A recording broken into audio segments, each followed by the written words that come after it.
Hello dear pharma student, welcome to GDC classes. आज हम study करने वाले हैं सीएनएस सेंट्रल नर्वस सिस्टम का सीडेटिव एंड हिप्नोटिक्स में आने वाला इम्पॉर्टेंट स्ट्रक्चर जो आपके एग्जिट एग्जाम के लिए बहुत ही इम्पॉर्टेंट है। तो पहला स्ट्रक्चर है डायज़ेपम। डायज़ेपम का स्ट्रक्चर क्या होता है, उसका बेसिक रिंग क्या होता है और उसका आईपीएससी नॉमेनक्लेचर क्या होना चाहिए और केमिकल फॉर्मूला क्या होता है, इसको हम लाइन टू लाइन स्टडी करते हैं। डायज़ेपम का क्या रहता है बेसिक स्ट्रक्चर, बेंजोडायज़ेपिन रहता है। ठीक है, बेंजोडायज़ेपिन रहता है। ठीक है, अब इसमें आप ध्यान से देखिए क्या है, इसमें इपिन वर्ड है। ठीक है, डायज़ेपिन है। ठीक है, इपिन है तो फिर क्या हो जाएगा इसमें, इप प्लस इन। इप किसके लिए रहता है, हेप को अगर एच को हटा देंगे तो इप किसके लिए था, इप किसके लिए था, 7 मेंबर रिंग के लिए था आपका, किसके, हेट्रोसाइक्लिक कंपाउंड के अकॉर्डिंग। ठीक है, हेट्रोसाइक्लिक कंपाउंड के अकॉर्डिंग जो नॉमेनक्लेचर हम देखे थे, इप किसके लिए था, 7 मेंबर रिंग के लिए था। उसी 7 मेंबर रिंग में एक क्या रहेगा, डबल बॉन्ड रहेगा, फुल्ली सैचुरेटेड वो नहीं होगा, इसीलिए क्या नाम हो गया इसमें, एपिन हो गया। ठीक है, इसीलिए क्या नाम हो गया, इप प्लस इन हो गया, इपिन हो गया। तो इसमें एक 7 मेंबर रिंग होगा। उसी 7 मेंबर रिंग में किस किस पोजीशन में नाइट्रोजन कंपाउंड रहेगा, 1 और 4 पोजीशन में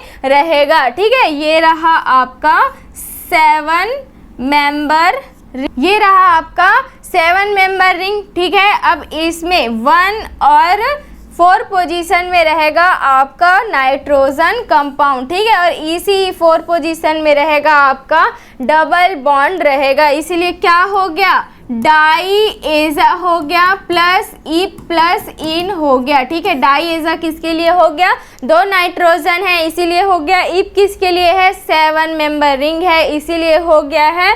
INE किसके लिए लगता है, जहाँ डबल बॉन्ड रहता है उसके लिए लगता है, इसीलिए डायज़ेपिन हो गया इसका एक आधा नाम जो हम देखते हैं। ठीक है, इसके बाद इसी रिंग में ही क्या होगा, एक कौन सा रिंग जुड़ा रहेगा, एक 6 मेंबर रिंग जुड़ा हुआ रहेगा। ठीक है, एक 6 मेंबर रिंग जुड़ा हुआ रहेगा। तो इसी पूरे कंपाउंड को क्या बोला जाता है, ये बेंजीन हो गया है। ठीक है, बेंजीन हो गया है ये, तो इसलिए पूरा नाम क्या हो जाएगा इसका, बेंजो 1,4 किसके लिए है, नाइट्रोजन एटम के लिए है। ठीक है, इसलिए 1,4 बेंजोडायज़ेपिन हो जाएगा इसका पूरा नाम। ठीक है, अब इसी स्ट्रक्चर में आपका क्या है, इस पूरे स्ट्रक्चर की अगर हम बात करेंगे तो क्या हो जाएगा, 1 पोजीशन में आपका मेथिल ग्रुप है, 2nd पोजीशन में आपका कीटोन ग्रुप है, इसमें आपका मेथिल ग्रुप है और इसमें कौन सा है, ये कीटोन ग्रुप है। ठीक है, और यहाँ पे जो बेंजीन रिंग है यहाँ पे कौन सा ग्रुप जुड़ा हुआ है, क्लोराइड ग्रुप जुड़ा हुआ है। तो नंबरिंग हम कहाँ से स्टार्ट करेंगे, नंबरिंग हम इस वाले नाइट्रोजन से स्टार्ट करेंगे, तभी ये पूरा इस तरीके से जाएगा। तो नाइट्रोजन से स्टार्ट हो गया, 1 हो गया, 2 हो गया, 3 हो गया, 4 हो गया, 5 हो गया, 6 हो गया, 7 हो गया, 8 हो गया और 9 हो गया।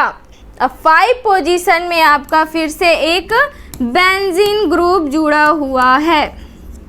ठीक है, इस ग्रुप को क्या बोला गया है, 1,4 डायज़ेपिन, और इस ग्रुप को क्या बोला गया है, बेंजीन बोला जाता है। ठीक है, तो पूरी तरीके से अगर देखा जाए इसको थोड़ा थोड़ा तोड़ के तो क्या हो जाएगा, एक 7 मेंबर रिंग है जिसमें 1 और 4 पोजीशन में नाइट्रोजन है। उसी 7 मेंबर रिंग में आपका 5 और 1 वाले जस्ट इसके बाद वाले पोर्शन में कौन सा ग्रुप जुड़ा है, 6 मेंबर रिंग जुड़ा हुआ है जिसको बेंजीन बोला जाता है, इसलिए पूरा इसका नाम क्या हो गया, 1,4 बेंजोडायज़ेपिन हो गया इसका पूरा नाम। 2nd पोजीशन में कीटोन ग्रुप है, 1 पोजीशन में मेथिल ग्रुप है, 5 पोजीशन में कौन सा ग्रुप है, बेंजीन रिंग है। और 7 पोजीशन में आपका कौन सा ग्रुप है, क्लोराइड ग्रुप है। 1 पोजीशन में आपका मेथिल ग्रुप है, सेकंड में आपका कौन सा है, कीटोन ग्रुप हो गया है। 5 पोजीशन में आपका बेंजीन रिंग हो गया और 7 पोजीशन में आपका क्लोराइड ग्रुप हो गया। इसलिए क्या याद रखना है, इसमें 1 पोजीशन में जुड़ा रहेगा, सेकंड पोजीशन में जुड़ा रहेगा, 5 पोजीशन में जुड़ा रहेगा और 7 पोजीशन में जुड़ा हुआ रहेगा ग्रुप। ठीक है, तो इस तरीके से पूरा नेम क्या होना चाहिए, 7 में क्या है, क्लोरो है, इसीलिए 7 क्लोरो हो जाएगा। ठीक है, वो लास्ट सफिक्स में आता है, इसलिए पहले क्लोरो का हम स्टार्टिंग नाम लेते हैं। ठीक है, 1 में हो जाएगा आपका मेथिल ग्रुप, 5 में हो जाएगा आपका फेनिल ग्रुप हो जाएगा। ठीक है, 3 पोजीशन में क्या है, CH2 है, इसीलिए क्या है, हाइड्रोजन उसमें ज़्यादा, इसलिए क्या है, हाइड्रोजन प्रेजेंट, इसलिए CH हो गया। CH2 है तो C3H हो जाए। पूरे इस बेसिक रिंग को क्या बोल दिया गया है, 1,4 बेंजोडाइजिपिन और 2 पोजीशन में 1 हो गया है, कीटोन को डिनोट कर रहा है। तो इस तरीके से इसका पूरा यूपीएससी नॉमेनक्लेचर क्या हो गया, 7 chloro, 1 methyl, 5 phenyl, 3H, 1,4 benzodiazepine, 2,1 हो गया किसका, डायज़ीपम का। ठीक है, अब इसका केमिकल फॉर्मूला क्या होगा, C16H13Cl N2O हो जाएगा इसका केमिकल फॉर्मूला। ठीक है, बेसिक स्ट्रक्चर देख लिए, 1 में मेथिल है, 2 में कीटोन है, 5 में बेंजीन है और 7 में क्या है, क्लोराइड ग्रुप है। इसलिए 7 chloro, 1 methyl, 5 phenyl, 3H, 1,4 benzodiazepine, 2,1। इस तरीके से आपको पूरा यूपीएससी नॉमेनक्लेचर याद होना चाहिए। बेसिक रिंग क्या है, 1,4 बेंजोडाइजिपिन हो गया इसका बेसिक स्ट्रक्चर। नेक्स्ट जो ड्रग है अल्प्राजोलम। ठीक है, अल्प्राजोलम, अब इसका भी बेसिक स्ट्रक्चर क्या है, सिमिलर ही रहता है। ठीक है, अगर हम इस पूरे स्ट्रक्चर को देखेंगे तो इसमें क्या सिमिलर है, इसमें भी 6 मेंबर रिंग है, इसमें 7 मेंबर रिंग है और क्या है, 1 और 4 पोजीशन में क्या है, नाइट्रोजन ग्रुप है। ठीक है,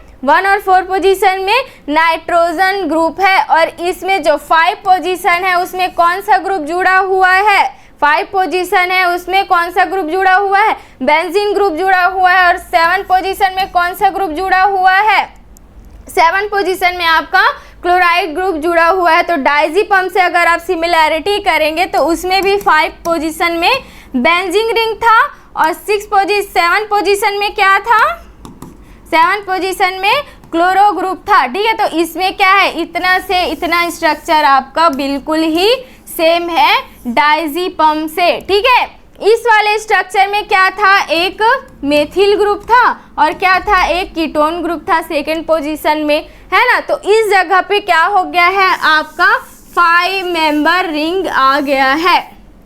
ठीक है, 5 मेंबर रिंग आ गया। अगर हम पूरे इस स्ट्रक्चर को देखेंगे तो क्या होगा, 1 2 3 4 5 हो गया। ठीक है, तो 5 मेंबर रिंग हो गया इसका, दोनों तो यहीं से लिया है, बाकी ये इधर से 3 और आके जुड़ गया है। और इसी के जगह पे एक में क्या है, एक मेथिल ग्रुप है। ठीक है, स्ट्रक्चर ज़्यादा क्रिटिकल नहीं है, आपको इतना याद होना चाहिए। और क्या है, इसमें एक 5 मेंबर रिंग है इसमें, जिसमें एक मेथिल ग्रुप रहेगा। और देखा जाए इस रिंग में तो कितना है, 3 नाइट्रोजन एटम है। ठीक है, 3 नाइट्रोजन एटम है। तो इस तरीके से इसका यूपीएससी नॉमेनक्लेचर अगर देखा जाए तो क्या होना चाहिए, तो इस तरीके से पूरा यूपीएससी नॉमेनक्लेचर क्या हो जाएगा आपका, 8 chloro, 1 methyl, 6 phenyl, 4H, 1,4 triazole, 4,3A bracket में है, 1,4 बेंजोडाइजिपिन हो गया इसका पूरा यूपीएससी नॉमेनक्लेचर। और क्या हो जाएगा केमिकल फार्मूला, C17H13Cl N4 हो जाएगा इसका पूरा केमिकल फार्मूला। नेक्स्ट जो ड्रग है वो फिनोबार्बिटल है। ठीक है, फिनोबार्बिटल है, बार्बिटल वर्ड आ गया, कभी भी बार्बिटल वर्ड आ गया मतलब क्या हो गया, ये बार्बिचूरिक एसिड रहेगा इसका बेसिक रिंग। बार्बिचूरिक एसिड का बेसिक रिंग क्या होता है, 1 और क्या रहेगा, 3 पोजीशन में आपका रहेगा क्या, नाइट्रोजन ग्रुप। ठीक है, अब इसी में ही सेकेंड हो गया और हो गया आपका 4 पोजीशन और हो गया आपका 6 पोजीशन में कौन सा ग्रुप रहेगा, कीटोन ग्रुप रहेगा। ठीक है, एक 6 मेंबर रिंग रहेगा जिसमें 1 और 3 पोजीशन में नाइट्रोजन एटम रहेगा और सेकेंड हो गया, 4 हो गया और 6 नंबर पे आपका क्या रहेगा, कीटोन ग्रुप रहेगा। 2, 4, 6 एक एक कदम आगे चलते गया है, कौन सा ग्रुप है, कीटोन ग्रुप रहेगा। 5 पोजीशन में रहता है, बाकी ग्रुप जुड़ा हुआ रहेगा। ठीक है, तो यहाँ पे क्या है आपका फिनोबार्बिटल है। ठीक है, फिनोबार्बिटल से आपका फिन से आपको क्या याद रखना है, फेनिल वर्ड याद रखना है। फेनिल किसको बोला जाता है, इस रिंग को बोला जाता है फेनिल। ठीक है, तो क्या है यहाँ पे 5 पोजीशन में सेम जस्ट यही ही ग्रुप जुड़ा हुआ है, फेनिल ग्रुप जुड़ा हुआ है किसमें, बारबीट्यूरिक एसिड के बेसिक रिंग में। 1 और 3 पोजीशन में नाइट्रोजन कंपाउंड है, 2 और 4 और 6 पोजीशन में कीटोन ग्रुप है, 5 पोजीशन में आपका फेनिल ग्रुप है और एक क्या है, एथिल ग्रुप जुड़ा हुआ रहता है। इसलिए क्या नाम है इसका, फिनोबार्बिटल हो जाता है इसका पूरा नाम।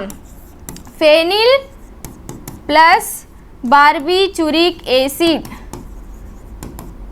क्या हो गया आपका, फिनोबार्बिटल हो गया। ठीक है, इस तरीके से आपको ये याद रखना है, लेकिन आपको बारबीट्यूरिक एसिड का बेसिक स्ट्रक्चर जरूर से ही पता होना चाहिए। ठीक है, तो इस तरीके से अगर पूरा नाम देखा जाए तो क्या हो जाएगा, 5 पोजीशन में 2 ग्रुप जुड़ा हुआ है, एक है आपका फेनिल और एक है आपका एथिल। तो इसीलिए क्या हो गया, 5 एथिल 5 फेनिल हो गया और ये पूरे स्ट्रक्चर को क्या बोला जा रहा है, बारबीट्यूरिक एसिड बोला जा रहा है। इसलिए पूरा नाम क्या हो गया, 5 एथिल 5 फेनिल बारबीट्यूरिक एसिड हो गया इसका पूरा नाम। केमिकल फार्मूला क्या होगा, C12H12N2O3 हो गया इसका केमिकल फार्मूला।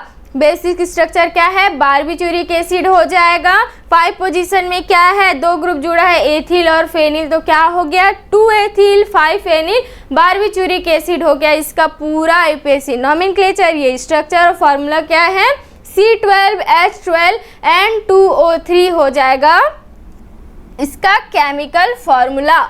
नेक्स्ट जो है आपका ये सिडेटिव और हिप्नोटिक्स में जो तीनों ड्रग हम देखे हैं उसको क्या कर रहे हैं, रिवाइज कर रहे हैं और एक साथ इसलिए रख रहे हैं क्यों, क्योंकि हम इसको थोड़ा सा कंपेयर करके इसको चीज़ों को इजी करके हम याद रख सके। ठीक है, पहला क्या था, डायज़ेपम था, दूसरा अल्प्राजोलम था, तीसरा क्या था आपका फिनोबार्बिटल था। ठीक है, डायज़ेपम में क्या था, 1,4 बेंजोडाइजिपिन रहता है। ठीक है, 1 पोजीशन में मेथिल ग्रुप हो गया, सेकंड पोजीशन में कीटोन ग्रुप हो गया, 5 पोजीशन में आपका फेनिल ग्रुप हो गया और 7 पोजीशन में क्लोराइड ग्रुप हो जाता है। इसीलिए क्या हो गया पूरा नाम, 7 chloro 1 methyl 5 phenyl 3H 1,4 benzodiazepine 2,1 हो गया इसका पूरा आईयूपीएसी नॉमेनक्लेचर। ठीक है,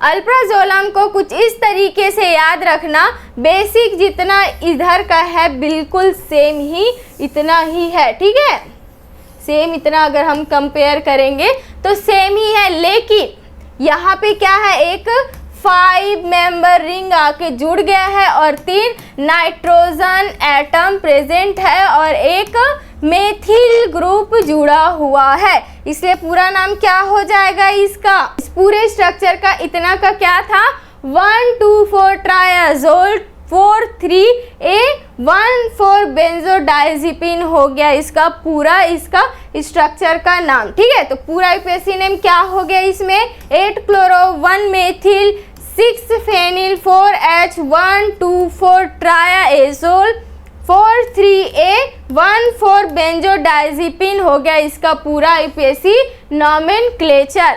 फिनोबार्बिटल में क्या रहेगा, बारबीट्यूरिक एसिड रहेगा इसका बेसिक स्ट्रक्चर। फिनो से हो गया था फेनिल, बारबिटल से हो गया था बारबीचूरिक एसिड। ठीक है, तो क्या हो जाएगा, फेनिल प्लस बारबीचूरिक एसिड। तो क्या है, इसमें एक एथिल ग्रुप रहेगा और एक रहेगा फेनिल ग्रुप 5 पोजीशन में, तो 5 एथिल 5 फेनिल बारबीचूरिक एसिड हो गया इसका पूरा आईयूपीएसी नॉमेनक्लेचर। अब इसका केमिकल फॉर्मूला देख लेते हैं। डायज़ेपाम का C16H13Cl N2O हो जाता है, अल्प्राजोलम का C17H13Cl N4 हो जाता है और फिनोबार्बिटल का C12H12N2O3 हो जाएगा इसका केमिकल फॉर्मूला। और इस तीनों का ही केमिकल फॉर्मूला भी आपको याद रखना है, इसका स्ट्रक्चर भी याद रखना है और आईयूपीएसी नॉमेनक्लेचर याद रखना है और मोस्ट इम्पॉर्टेंट इसका बेसिक स्ट्रक्चर जिसको आपको बहुत ही अच्छे से